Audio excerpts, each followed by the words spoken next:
来到这有点东西。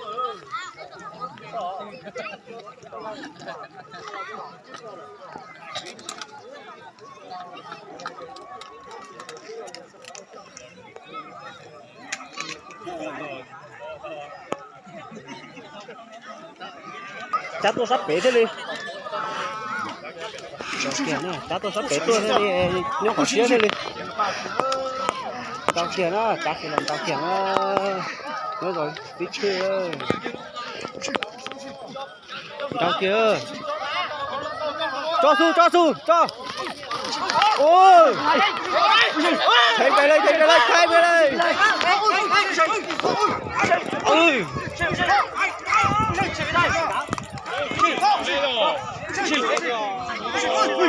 Xài lên.谁把主队友摆上去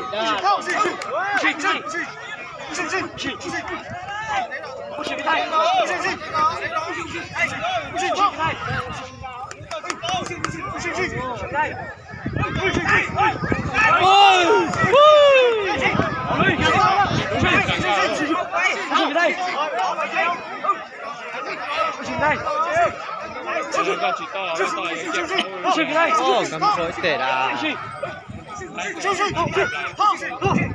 Cái tệ ơi, có tệ tên gì nhiều nữa.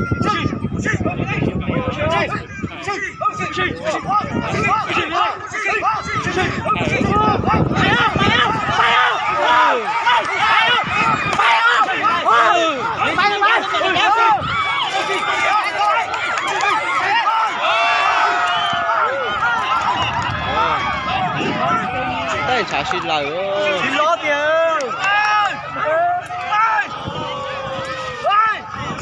Đang có giải liêng đâu.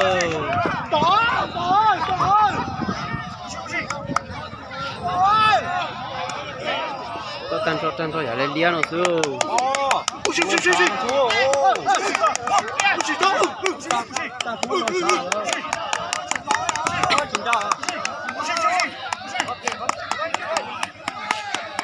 Bài ơi, bài chế ơi.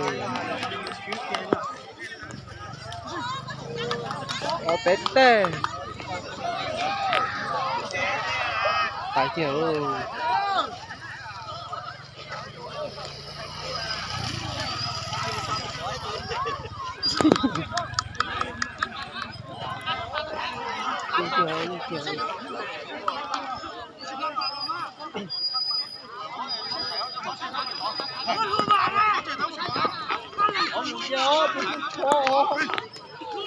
Con đi không có thể vô khi nó thì tao toàn trả của nó.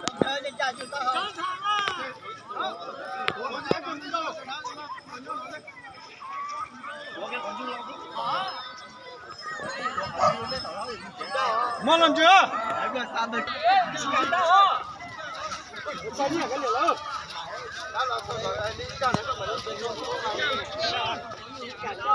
Xin chào.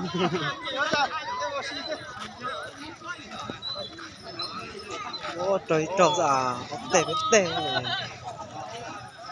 Đèn kiểu.